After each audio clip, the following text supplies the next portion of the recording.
Exercise হয়ে গেল। এক্সারসাইজের পর এইভাবে 3 বার 4 বার করে ধরলাম। এক্সারসাইজের পরে 1 2 3 4 5 6 7 8 9 10 11 12 13 14 15 16 17 18 19 20।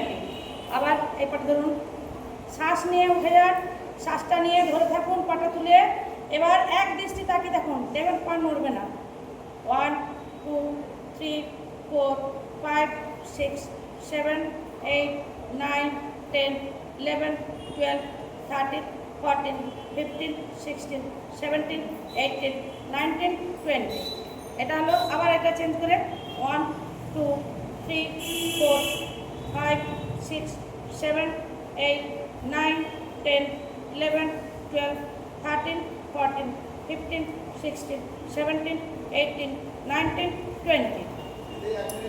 1 2 3 4 5 6 7 8 9 10 11 12 13 14 15 16 17 18 19 20। এইভাবে প্রতিদিন করবেন, দেখবেন পেটটা যখন থরথর হচ্ছে, পেটের যে ফ্যাট আমাদের এটাও রিডিউস হবে এবং হাঁটুর ব্যথা যাদের থাকবে হাঁটুর ব্যথার সমস্যা হবে। নমস্কার, অল দ্য বেস্ট।